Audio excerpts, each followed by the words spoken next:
So now next we want to see in this case how can we derive the equation of motion, that is v square minus u square is equal to 2as. अब इस equation को derive करने के लिए that means you want to see that what will be final velocity of uniformly accelerated body. What will be velocity of uniformly accelerated body after traveling through distance s, if you are considering that u is its initial velocity. तो again हमारा सारा procedure जैसे हमने last article में किया उसी तरीके से चलेगा. We will again consider motion of body along a straight line path. O is the origin, A is the position of the body at any time t is 0, x naught is the initial position of the body. After t seconds, body reaches to this very position B, and final position of the body is given by x. Now u is the initial velocity of the body and v is the final velocity of the body. तो बिल्कुल उसी तरीके से. So उसी तरीके से now next you will get average velocity. So again you will take average velocity as the ratio of total change in displacement upon time taken. So now if you are taking it like this, उसी तरीके से तो आपके पास क्या बन गया? V average will be x minus x naught by t. और उसके बाद हम क्या लेंगे कि average velocity is mean of initial and final velocity. ये हमेशा किसी भी न्यूमेरिकल प्रॉब्लम में भी आपने हमेशा याद रखना है. This is the basic concept कि जब बॉडी की एक्सेलरेशन कांस्टेंट है तो उसमें एवरेज वेलोसिटी आपके पास क्या हो सकती है? It can be the sum of initial velocity and final velocity, और उसका आपने क्या ले लेना है? मीन ले लेना है. So that means average velocity will be u plus v by 2. So now we compare 1 and 2. So now comparing 1 and 2, or you can say from 1 and 2, दोनों के लेफ्ट हैंड साइड सेम है तो x minus x naught by t is equal to u plus v by 2. Now by cross multiplying 2 into x minus x naught is equal to u plus v into t. Actually यहां तक आपका previous जो article है उसी तरीके से चलेगा. अब इसके बाद यहाँ डिफरेंस क्या आ रहा है कि इसमें आपके पास t अनवांटेड है. You have to now eliminate t. अब इसमें हम यहाँ पर एक तो ये लिख देंगे कि x minus x naught is equal to s, that is the distance traveled by body during t seconds.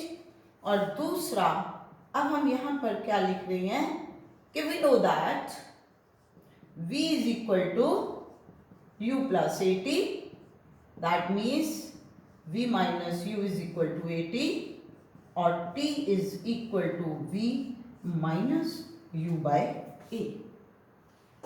Now you take this equation as 3. तो अब आपके पास इक्वेशन 3 क्या बन जाएगी? अब देखिए 2 x minus x naught is s, this is u plus v into v minus u by a. अब cross multiply कर दो तो ये आ गया 2as, this is v plus u into v minus u. That means 2as is v square minus u square. So this is the required result. तो अपने mind में clarity कर लीजिए कि सेकेंड और थर्ड इक्वेशन ऑफ मोशन में difference जाकर के सिर्फ और सिर्फ इसके बाद आता है कि whether you have to eliminate v or you have to eliminate t, that is time. अब क्वेश्चन है कि इन दोनों इक्वेशंस ऑफ मोशन को जो सेकेंड और थर्ड है, how we can derive from graph method. तो इसमें भी again you will plot the graph by taking t time along x-axis and velocity along y-axis. We are considering initially body is at position A. So now this is O origin. A position is at time t is equal to 0. So this OA is the initial velocity of the body. This is the B final point. Now body reaches to this final point after t seconds and final velocity of the body is v. तो ये आपके पास यहाँ से graph आ गया। अब next problem हमारी इसके बाद स्टार्ट होती है कि how we have to derive the equations. अब यहाँ पर हमने क्या लॉजिक लगाना है, हम यहाँ ये लॉजिक लगाएंगे, वी नो दैट, क्या पता नहीं हमें, we know that distance traveled by body during any particular time interval, जो भी आप ले रहे हो, that is equal to area under velocity time graph. तो here हमारे पास ये लॉजिक लग गया है, क्या लॉजिक लगा है कि distance traveled by body is equal to area under this velocity time graph. तो अब इसमें हमारे पास S क्या बन गया, एरिया।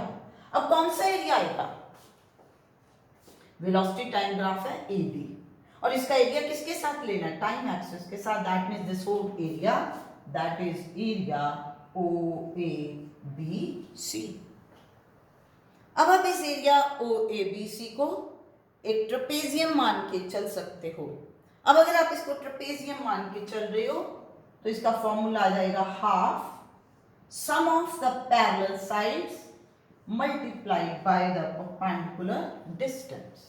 सो फिर देखिए, अपने माइंड में क्लियर करिए कि आपके पास क्या फॉर्मूला है।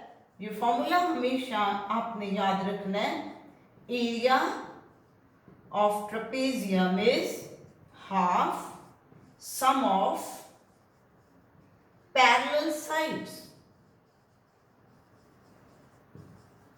multiplied by perpendicular distance between them, उनके बीच में जो perpendicular distance है। अब इसमें देखो, इसको ट्रेपेजियम कैसे कह रहे हैं कि इसमें ये दो साइडें पैरेलल हैं बट अनइक्वल है। अगर इक्वल हो जाएंगी फिर तो वो पैरेललोग्राम बन जाएगा, तो इसलिए इसको ट्रेपेजियम बोलते हैं। तो इसमें दो पैरेलल साइड होगी OA और BC और उनके बीच में परपेंडिकुलर डिस्टेंस आ गया OC। अब OA क्या है U, BC क्या है V and OC is T। तो यहाँ तक ये आपके पास बन गया। ये चाहे आपने सेकेंड इक्वेशन ले ली या थर्ड इक्वेशन ले ली, यहाँ तक सेम आएगा। अब आप फिर वही चीज आपके पास पॉइंट आ गया कि अगर आपने सेकेंड इक्वेशन लेनी है, यानी कि you want to derive S से ut plus half AT square, तो आप v की जगह क्या लिखोगे, u प्लस AT। और अगर आपने ये इक्वेशन लेनी है v square minus u square is 2as, तो आप किसे एलिमिनेट करोगे, t को। तो अब हम यहाँ से क्या कहेंगे, we know that, ये आपका सिंपल मैथ्स जो आप वहां कर रहे हो, यहां तक आपके पास सेम रिलेशन बन गया। तो we know that v is equal to u plus AT, that means t is equal to v minus u by a, so therefore s will become half of u plus v into v minus u by a, so this will be v square minus u square by 2a, or you can say v square minus u square is equal to 2as। और अगर आपने इसमें s is equal to ut plus half at square लेना है, तो आप इसमें v की जगह पर क्या लिख दोगे, u plus at, और अगर आप इसमें u plus at लिखते हो तो आपके पास ये क्या बन जाता है, u plus u plus at into t, तो it will become 2u by 2, that is 2u into t plus half of at square. तो इस तरीके से ये जो आपकी डेरिवेशन है सेकेंड और थर्ड इक्वेशन ऑफ मोशन की ऑलमोस्ट सेम है, सिर्फ आपने क्या ध्यान रखना है कि whether you have to eliminate t और you have to eliminate v depending upon the situation जिस पे आप काम कर रहे हो.